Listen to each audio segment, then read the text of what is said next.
Olá, pessoal. Bom estar de volta aqui. Hoje nós vamos tratar do segundo episódio do nosso Codemec Talks. Codemec, Comitê para o Desenvolvimento do Mercado de Capitais, presidido pelo meu amigo Tomás Tosta de Sá, que está aqui ao meu lado, é o sucessor do antigo Instituto IBMEC. Para quem não me conhece, eu sou Luiz Guilherme Dias. Eu tenho uma consultoria chamada SAB Inteligência em Ações da Bolsa, uma consultoria que existe há 29 anos no mercado, e faço parte desse grupo, não é? Onde o Codemec, né, como eu já mencionei, vem desenvolvendo uma série de iniciativas, dentre elas o Codemec Talks, que é o objeto dessa nossa gravação. Eu quero agradecer a presença do Rui Schneider, amigo, conselheiro de empresas, consultor de empresas, que vai estar aqui conosco. E hoje a gente tem um tema, vamos dizer assim, o tema central, não é? É sobre os desafios dos conselhos de administração nesse momento da economia, não é? Um momento de alto grau de incerteza, com China crescendo menos de 5%, Estados Unidos crescendo 2,5%, nós aqui ainda engatinhando, vamos dizer assim, não é? Com relação ao progresso da economia. Mas, de toda forma, fazemos nesse episódio, mais uma vez, uma voz, vamos dizer assim, do mercado de capitais brasileiro. Então, eu queria passar a palavra ao meu amigo Tomás Tosta de Sá para as considerações iniciais. Obrigado, Luiz Guilherme. Meu caro amigo Rui, os dois são sócios fundadores do Codemec. O Codemec surgiu numa sucessão do Instituto IBMEC, quando faleceu o ex-ministro Reis Veloso, que era o presidente, ex-ministro Reis Veloso, que era o presidente do conselho do IBMEC e que me convidou para ser o presidente executivo do IBMEC, que eu presidi até o falecimento dele, quando, então, as entidades patrocinadoras do Instituto IBMEC optaram por encerrar os seus patrocínios. Com isso, eu tive que criar uma nova entidade, preenchendo as funções parciais, as funções que o Codemec, que o IBMEC tinha. Entre elas, tem uma função importante de pesquisa, que na época do IBMEC, quem conduzia essa área era o professor Carlos Roca, da FIP de São Paulo, e que continuou tocando essa parte de pesquisas de mercado de capitais pela FIP, não mais IBMEC, mas era a FIP. O Roca toca isso já há muitos anos, mais de 10 anos. O Codemec está empenhado no desenvolvimento do mercado de capitais. O mercado de capitais, na minha opinião, tem se desenvolvido bem, mas está enfrentando um novo desafio, que é o desafio do capitalismo. Eu tenho lido muito sobre as mudanças no modelo capitalista e o capitalismo solidário é o que mais me chama a atenção. Na Universidade de Chicago, tem vários estudos, vários professores que já publicaram livros mostrando a importância do capitalismo solidário, que se distingue, que se caracteriza por uma melhor distribuição do lucro das empresas. O lucro é a melhor medida do sucesso de uma empresa. Sem lucro, você não cresce, não desenvolve, e os seus produtos não têm aceitação. O lucro é uma boa medida disso. E o capitalismo solidário, ele enfatiza muito o papel do lucro como seu fundamental alicerce, só que defende uma melhor distribuição do lucro. O lucro é distribuído entre o capital financeiro, o capital humano e o capital ambiental. O capital financeiro, em geral, é quem mais se apropria do lucro das empresas. Inclusive, os seus executivos, os executivos das empresas, ficam com uma parcela significativa através da distribuição do lucro para remunerá-los pelo seu trabalho justo e bem feito, que deram resultado num lucro melhor. Mas a minha defesa é que o lucro seja melhor distribuído, favorecendo também aos trabalhadores, os não graduados na administração da empresa, e um respeito ao meio ambiental. Quando houve aquele desastre da Vale do Rio Doce, que destruiu cidades lá, por fruto da quebra das barragens lá, eu escrevi um artigo para o jornal Valor chamado O Capitalismo Destrutivo.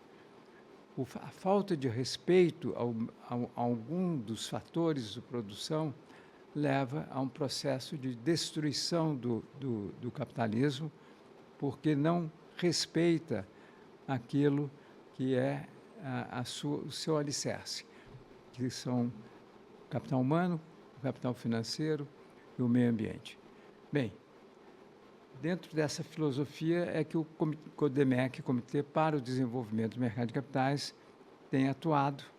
O CODEMEC, como eu disse, foi sucessor do Instituto IBMEC e tem 42 sócios fundadores, entre eles o presidente da Sociedade Nacional da Agricultura, o Antônio Alvarenga, que teve a gentileza de me oferecer uma sala na Sociedade Nacional de Agricultura para hospedar a sede do CODEMEC. O meu escritório do CODEMEC é na Sociedade Nacional da Agricultura, e o Antônio Alvarenga me cedeu, um dos fundadores do CODEMEC, me cedeu uma sala lá. Tomás, eu diria que é bem apropriado, já que você sempre buscou semear conhecimentos. Tá bom. Boa. Eu diria. Tem um livro da Abamec que diz o seguinte, que eu sou uma usina de ideias. Uma usina, eu sou um usineiro. Como usineiro, eu tenho que estar dentro da Sociedade Nacional da Agricultura. Mas, inclusive, eu fui quem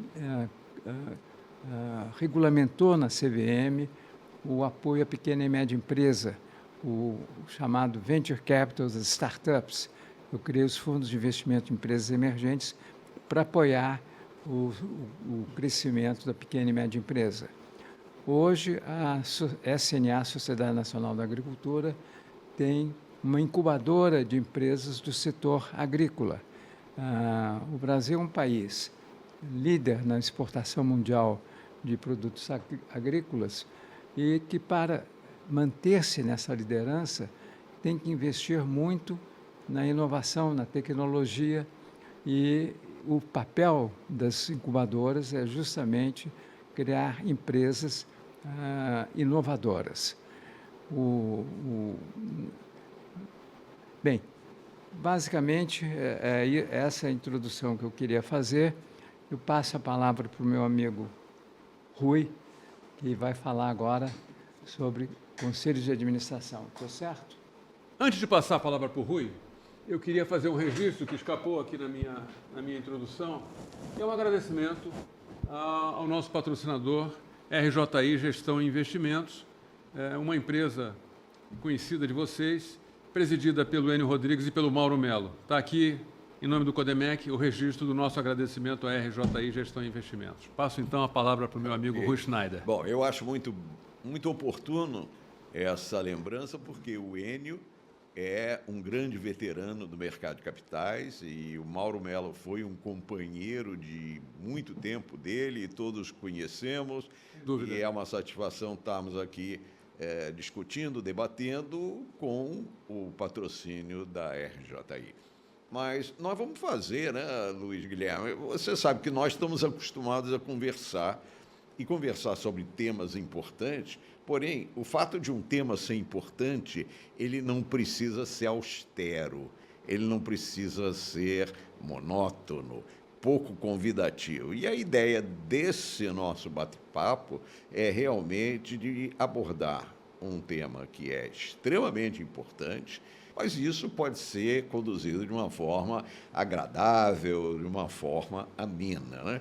Mas veja bem, falando sobre os conselhos de administração, sem dúvida alguma, há uma profusão de obras. Acho que não se passa uma semana que, pelo menos eu não tome conhecimento, ou de um novo livro, ou de mais um artigo na imprensa internacional, sobretudo, abordando certos critérios, certos ângulos para discutir o papel, os desafios, a missão, a responsabilidade dos conselhos de administração.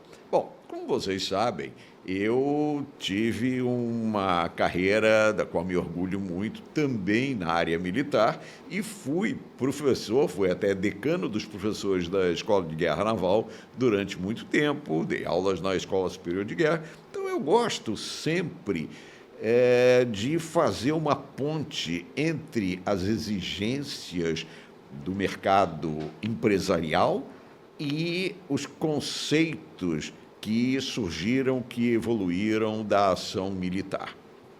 E eu diria que há 4 pontos básicos que eu sempre chamo a atenção pela sua aplicabilidade na gestão das empresas e, portanto, no funcionamento dos conselhos. Primeiro é disciplina. Não pode haver nenhuma ação empresarial que não seja fundamentada com disciplina. É claro que tem que haver aquela liberdade que estimule as ideias, que estimule o debate, mas tudo isso também precisa ser conduzido com ordem. Portanto, a disciplina é fundamental. Em segundo lugar, o segundo conceito que eu sempre trouxe da ciência militar é o cometimento. É o engajamento, é o propósito. Se o Conselho está com a responsabilidade de conduzir empresas em momentos auspiciosos, ou momentos desafiantes, ou momentos de recuperação, como são os casos das empresas em recuperação judicial, então é preciso que haja essa percepção do engajamento, do cometimento, do propósito que estará sendo tratado. Em seguida, é claro, é preciso haver total identificação com o que se vai fazer, com o que se pretende organizar, inclusive olhando as variáveis externas, as variáveis ambientais, políticas, de toda forma, e tempo. Aquele império do deus Cronos, às vezes tão ingrato, tão severo para aquilo que nós temos pela frente, não é mesmo? E, finalmente, o americano, ao falar sobre esse tema, ele diz: firepower é poder de fogo.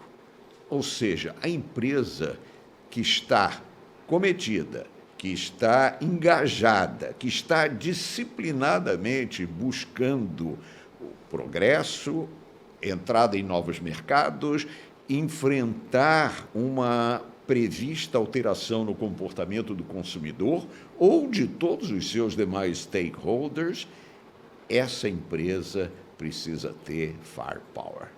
Ela precisa ter, porque se ela reconhece que não tem, o exercício todo será em vão. Então, é importante a gente ter presente a disciplina, o cometimento, o engajamento, a noção da nossa missão, do tempo que temos para realizá-la e a capacidade, o firepower. Rui, deixa fazer um comentário. Muito boa a sua fala. O Tomás trouxe aqui rapidamente o caso do desastre lá de Mariana, né, e depois sucedido por Brumadinho, né, que totalizou aí perto de 300 óbitos, né? Quer dizer, é um passivo extraordinário. E no nosso primeiro episódio aqui com o Roberto Teixeira da Costa, nós falamos das lojas americanas, não é? A revista RI, do nosso amigo Rony Nogueira, publicou esta semana uma matéria de capa sobre as lojas americanas, chamando a atenção para a forte distribuição a forte destruição. Eu queria que fosse distribuição de valores, mas não. A forte destruição de valor que lojas americanas causou a todos os seus stakeholders, não é? Eu gostaria de ouvir um pouquinho como é que você vê isso, né? Você que passou pela Petrobras, não é? Maior empresa do país, depois você presidiu o conselho da Eletrobras, não é? Você trabalhou durante toda aquela fase de privatização da Eletrobras, não é? Que é uma quebra de paradigma extraordinária, não é? Eu gostaria de ouvir um pouquinho a sua opinião sobre o caso Americanas, né? Esse caso emblemático, né? Exatamente. Ok. Luiz Guilherme, obviamente todos nós ficamos chocados, ficamos surpresos, e o que nós podemos hoje dizer é que ainda não terminou. Ou seja, nós ainda não temos conhecimento exatamente do que ocorreu, das suas dimensões, das suas repercussões, dos seus propósitos e, sobretudo, de sua autoria. Nós sabemos, acho que o mercado foi bastante agredido, acho que houve uma destruição de valor de stakeholders significativa, mas ainda não terminou. Nós não podemos dizer que está fechado, não podemos dizer que está concluído. E, então, o que a gente pode dizer é que é preciso avançar mais no processo de análise, de auditoria, e a cada passo nós vamos identificar mais uma medida que deveria ter sido implementada, mais um processo que deveria ser executado, mais uma regra que deveria ser prevista e implementada. Isso, aliás, e você vai me permitir, Luiz Guilherme, fazer uma pequena digressão. Por favor. Não tem nada a ver com os autores famosos, os autores que todos nós lemos e respeitamos sobre management science, mas é uma frase de um escritor austríaco, Joseph Roth, excelente. E em um dos seus livros, Hotel Savoy, ele descreve um personagem, que, aliás, muito bem sucedido, e ele diz da seguinte forma: a sua vocação era identificar lacunas e preenchê-las. Então, veja bem, eu achei isso uma descrição extremamente feliz do membro do conselho, do auditor externo, do agente do órgão de governo diante de uma situação como essa. Identificar as lacunas. O que não foi feito, ou porque não estava in place, porque não era exigido, emanado, ou porque foi transgredido, foi feito ou acidentalmente ou por desconhecimento de uma forma errada, ou até por má fé. Mas, ao longo da nossa vida empresarial, diante de situações, essa frase do Joseph Roth sempre volta. A vocação era identificar lacunas e preenchê-las. E essa é a nossa missão, seja como conselheiros, seja como auditores, seja como agentes de órgãos de fiscalização, de gestão, por aí vai. Então, eu acho o seguinte: realmente houveram maus feitos, não tenho a menor dúvida. O que nós ainda não sabemos, porque não se terminou, ou ainda não acabou o processo, é se isso foi intencional ou se foi acidental. Se foi acidental, até mesmo, digamos assim, um erro de boa-fé, ou se foi acidental por falta de competência, de preparo, de honestidade, enfim. Então, é isso. Mas o que nós temos de concreto é que houve, sim, um grande dano causado, e eu não diria só a investidores, eu diria a todos os demais stakeholders, os fornecedores, aquela pleia de pequenas indústrias, fornecedores que ficaram realmente credoras e que, talvez no plano já apresentado, mas que está sendo questionado. Eu li que recentemente já houve um questionamento no plano de recuperação judicial das americanas, então a gente ainda não sabe como isso vai acabar, não é mesmo? Então, eu diria que ainda estamos no processo, mas talvez venhamos a nos surpreender, porque haverão outras lacunas que terão que ser preenchidas, né? Bom, pelo menos que saia disso um aprendizado para o mercado, né? Lembrando 2001, com a questão lá da MCI, WorldCom, né? que resultou no famoso Sarbanes-Oxley, né? Isso. A criação de uma nova legislação para coibir, para evitar danos semelhantes, né? Mas você trouxe aqui uma imagem que tem sido muito comum para mim e difícil, que é a imagem da recuperação judicial, né? Hoje, além de Americanas, a gente tem Light, a gente tem a Oi, a gente tem a Gol, né? Recentemente. Isso. Né? Então, é uma, como você, usando o seu jargão, uma pleiade de empresas grandes, empresas importantes para o nosso mercado, que estão na categoria RJ, não é? Recuperação judicial. Eu tenho vivido uma experiência dessas numa empresa menor e lido com um conflito que é o seguinte: o fato de uma recuperação, de uma companhia estar em recuperação judicial, inibe que os seus conselheiros desempenham o papel mais importante, a meu ver, de um conselho de administração, que é a formulação de estratégias, a definição de valores, não é? Por quê? Porque ficamos muito envolvidos com a operação, ou seja, como e quando sairemos dessa situação de recuperação judicial, para que os nossos stakeholders, e eu me refiro aqui aos proprietários da empresa, né, aos cotistas do fundo que administra a companhia, não é? Estarem bem informados.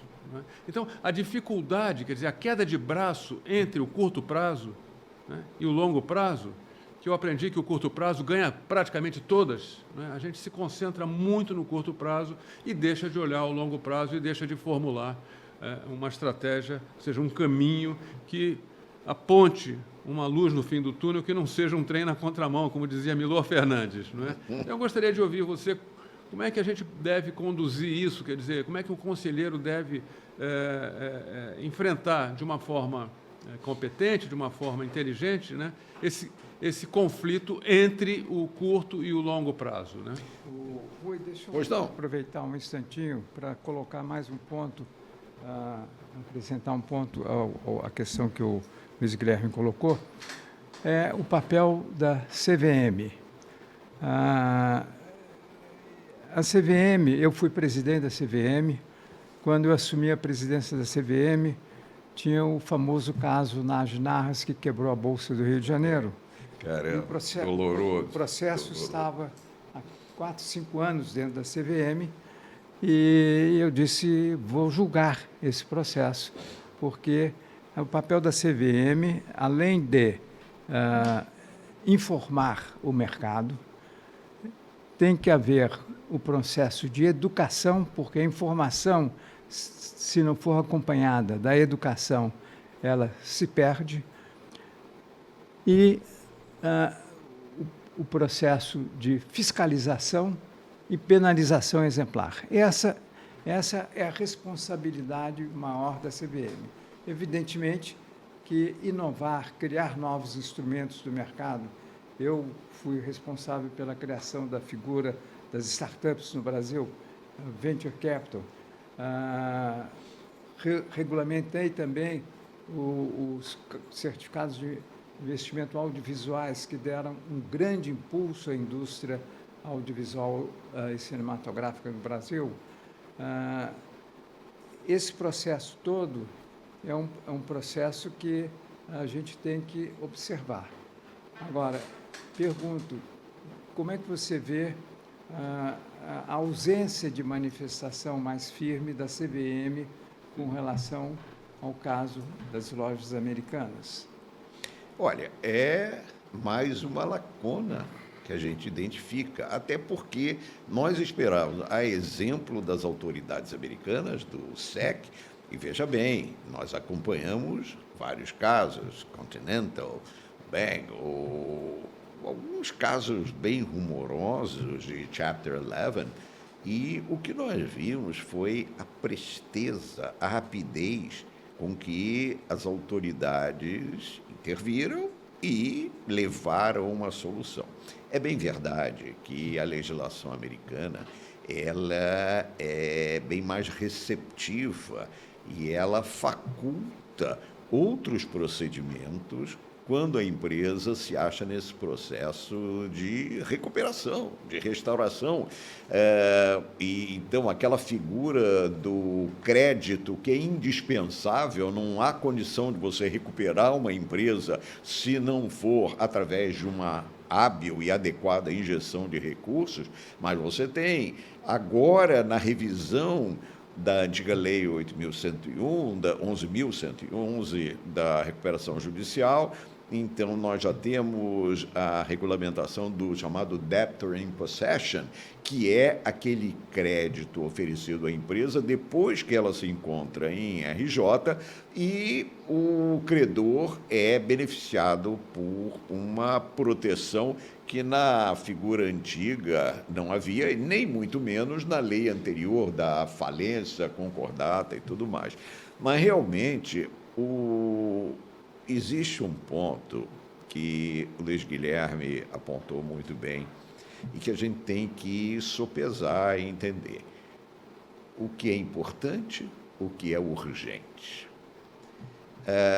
E é um dilema, porque frequentemente nós nos defrontamos com demandas, com exigências de ações nitidamente urgentes, extremamente urgentes, mas talvez não sejam as mais importantes, as mais corretas para aquele momento.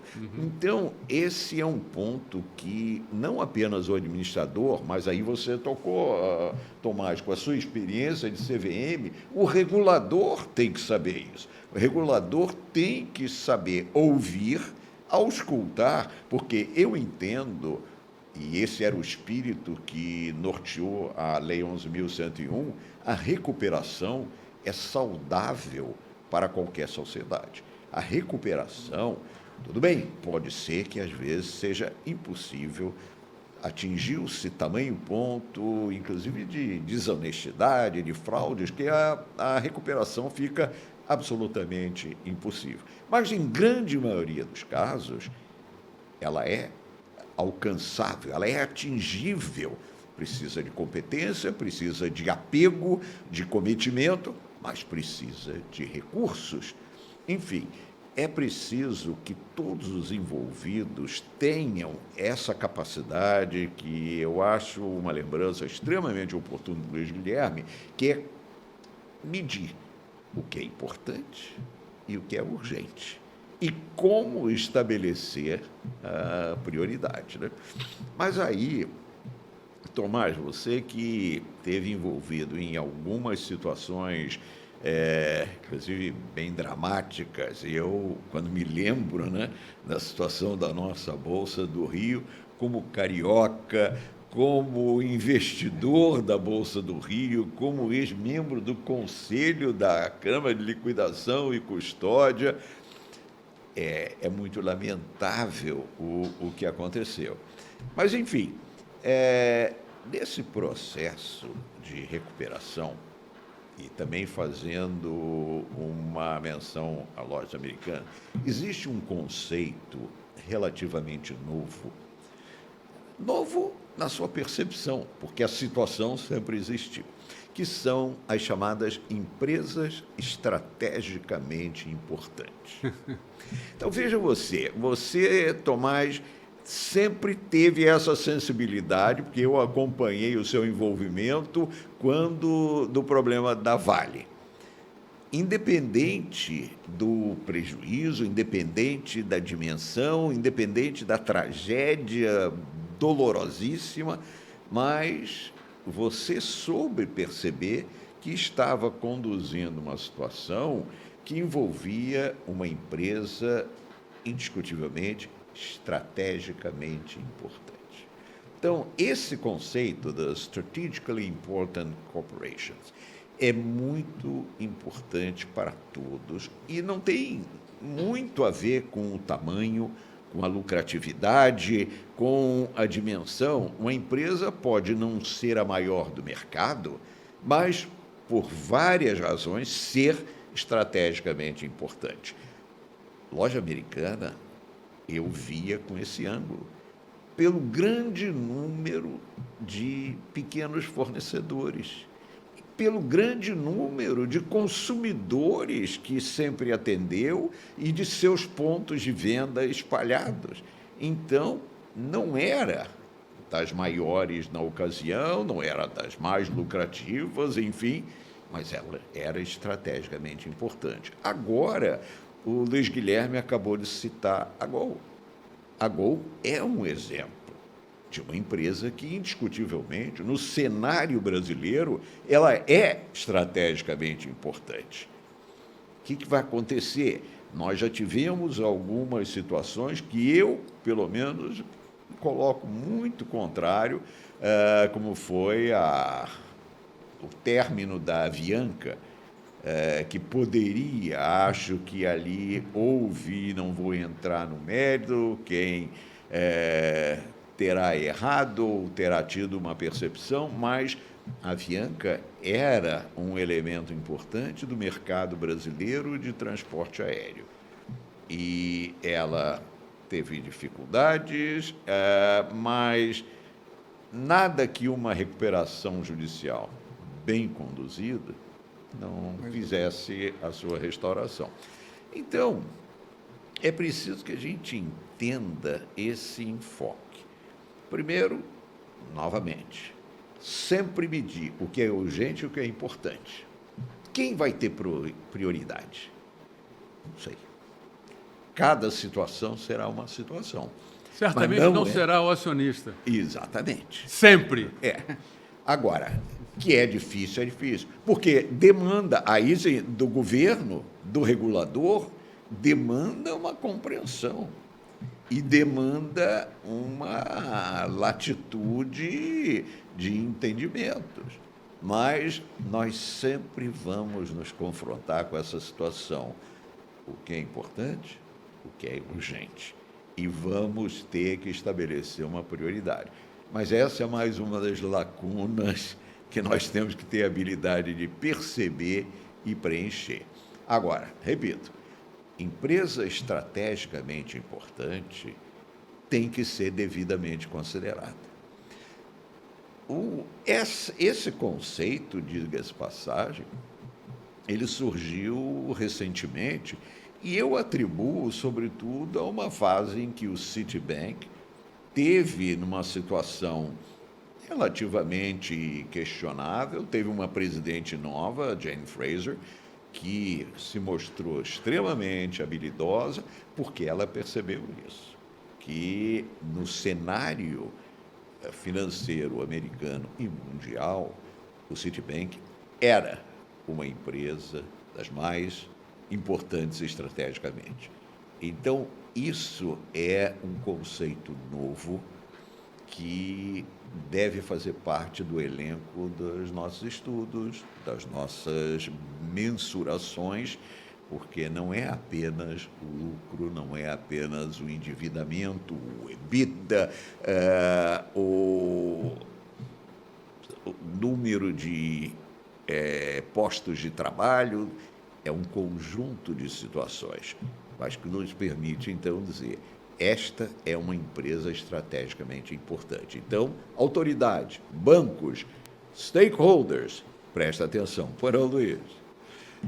Eu gostei muito de ouvir você trazer essa imagem do estrategicamente importante, porque embute aquele conceito de que, para as maiores, não é, elas se tornam too big to fail. Too big to fail. Ou seja, não pode quebrar porque é muito grande. Não é? Aí o governo entra para salvar. Não é? Ok, tudo bem. Dependendo da importância estratégica, faz sentido. Mas eu creio que, durante muito tempo, especialmente lá atrás ainda, trazendo a época de Fernando Henrique Cardoso, na época das privatizações, não é? Havia esse conceito, não, o que é estrategicamente importante não deve ser privatizado. Aí eu acho que há um grande equívoco, não é? Porque nós tomamos conta, não é? Literalmente tomamos conta da informática, da tecnologia da informação, não é? Criando uma reserva de mercado, não é? Trazendo tecnologias da França, da Alemanha, do Japão, dos Estados Unidos, e criamos a cobra. A cobra, não é? Que é um animal perverso, né? Porque existem cobras que picam e matam. Traiçoeira. Né? E a cobra foi. Tá aí hoje, ele é um departamento do Banco do Brasil, não sei se vocês sabem, né? Foi o que sobrou, quer dizer, o Banco do Brasil foi lá e não deixou a cobra ir para o brejo, em bom português, não é? Então, eu acho que esse tipo de equívoco, porque nós, né, é aquela história, o Brasil é o país do futuro, né? Eu não sei quando é que esse futuro chega, mas, de qualquer maneira, nós somos competitivos em muitas áreas, mas certamente não é na área de tecnologia, da informação, especialmente. Não é. Os asiáticos fazem isso melhor que a gente, os americanos fazem melhor que a gente, né? Então, somos bons em tecnologia de agronegócio? Somos. Agronegócio. Vamos por aí. Tomás falou, agronegócio. Né? Papel e celulose, somos bons. Tecnologia bancária, não é? A nossa tecnologia bancária é muito forte, né? Mineração, somos fortes, né? Mineração lá atrás talvez fosse um questionamento, né? Até que ponto, né? Mas hoje está claramente percebível, né? Que valeu a pena privatizar a Vale, né? Com certeza. Esse comentário. Eu acho muito oportuno, e veja bem, acho que nós três, nesse ponto, temos uma comunhão de opiniões e ideias. O que não é justo é você jogar sobre a sociedade o ônus de empresas ineficientes. Porque não existe free lunch. Alguém vai pagar o dinheiro. Se for o Tesouro, leia-se nós, contribuintes dos impostos. Quer dizer, então, você não pode jogar esse peso para a sociedade. Agora, pode ajudar com até mesmo um capital de estímulo, um seed capital, um capital semente, pode mais ainda com regras inteligentes, hábeis, com muita fiscalização. Veja bem, não temos ilusões que nesse mercado só existem anjos, não é. Então, é preciso que haja fiscalização, mas aí entra aquele aspecto que você falou antes, né, da rapidez das medidas. Toda medida que, para ser sanada, começa a demandar um período de tempo muito grande, o processo de correção e o processo de punição, ele tende a se esvaziar.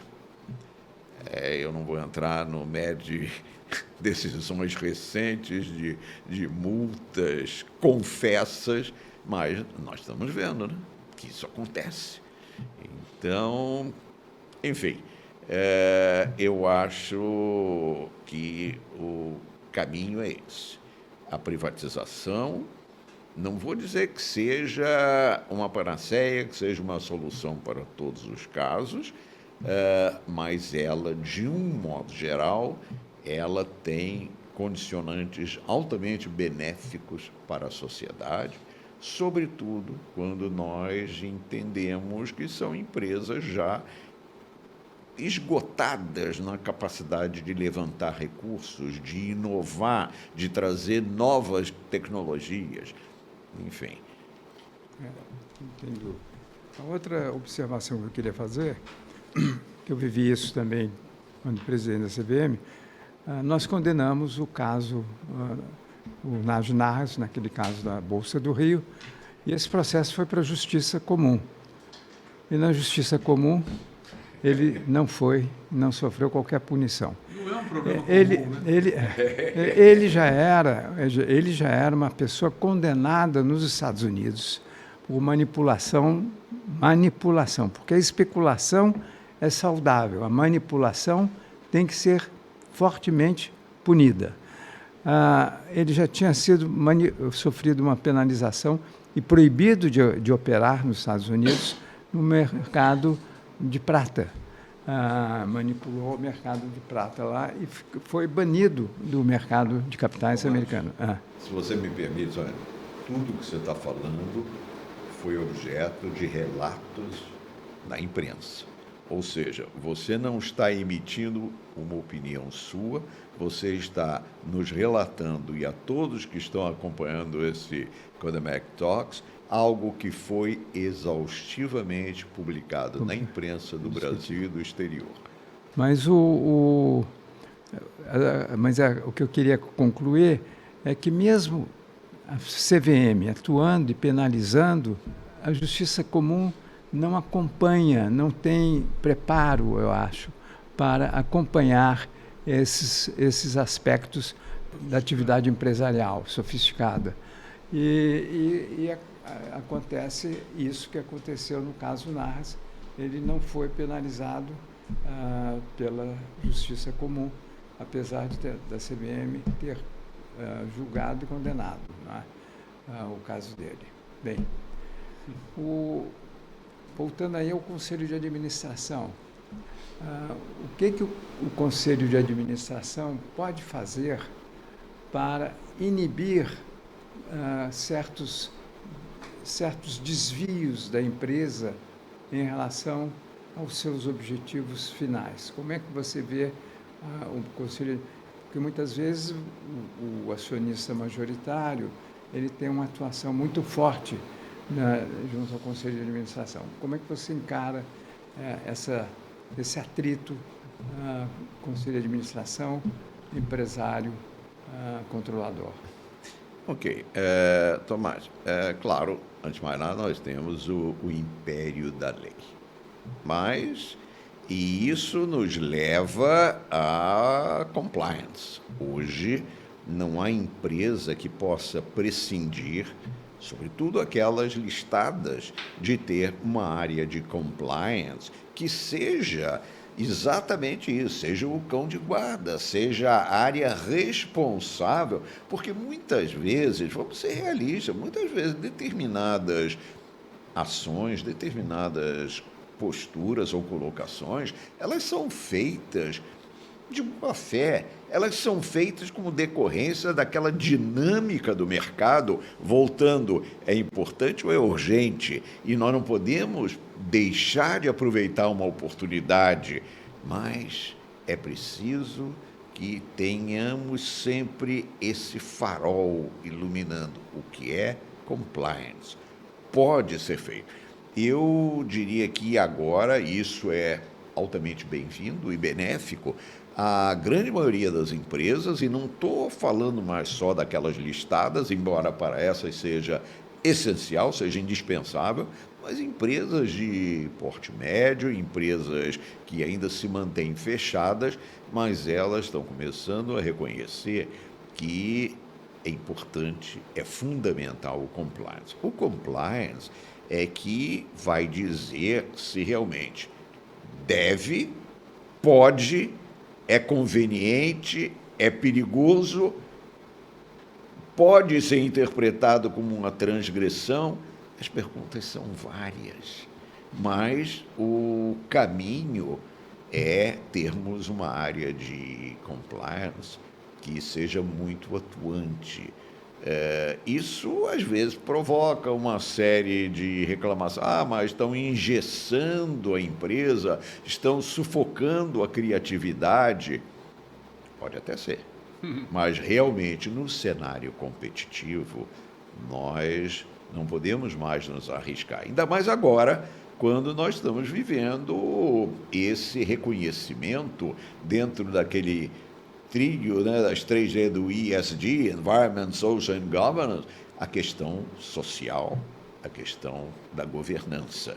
Então, eu diria a você que só vai se evitar isso se a empresa, repito, não precisa ser somente, não é restrito a empresas listadas, empresas de capital aberto. Eu acho que qualquer empresa, até mesmo uma pequena empresa, ela deve ter a noção de compliance, deve ter a noção daquilo que deve ser cumprido. E se houver dúvidas, existem aqueles que podem orientar, aqueles que podem, até mesmo, no bom sentido, dando um caminho. Olha, desse jeito realmente não é viável, mas você pode fazer dessa forma ou daquela forma, perfeitamente dentro da lei. Se houver lacunas na lei, cabe ao legislador preenchê-las. Mas se houver lacunas na lei, não há por que a empresa também não se valer dessa realidade. Rui, deixa eu fazer um rápido comentário, eu não sei como é que a gente está de tempo, ainda temos o tempo, né? Tempinho pequeno. Um pouquinho, tem. né? Trazendo de volta, vamos dizer assim, a missão da CVM como agente regulador, não é? Agente regulador e desenvolvedor. Desenvolvedor. Porque a CVM tem uma missão que traz no seu bojo, na minha percepção, um grave conflito, que é fiscalizar e, ao mesmo tempo, desenvolver. Estimular, né? Você colocou essa questão, né? Por exemplo, um compliance muito ativo, ele engessa a companhia, porque você acaba não fazendo nada para não cometer nenhum deslize. Exato. É? Então, eu vejo que a CVM, e eu acho que o fiscalizar, ele existe muito mais no lado do urgente do que propriamente o desenvolver o mercado. Não é? Então, nós do Codemec queremos preencher essa lacuna. Claro que naquilo que estiver ao nosso alcance, não é? Fazendo palestras, fazendo atividades como essa aqui, né? Nesse momento, né? Terminamos um programa de educação financeira focado em investimentos em ações na PUC-Rio recentemente, que foi assim, de ponta a ponta. Temos um game como parte desse programa, né? Que está levando dois alunos, né, 2 jovens universitários, para o mercado de trabalho. Eles vão fazer um estágio lá na RJI, essa mesma que patrocinou aqui o nosso Codemec Talks. De modo que eu acho que essa é uma questão, né? Não é um privilégio da CVM como agente regulador, como agência reguladora. Eu acho que toda agência reguladora sofre desse mal, não é?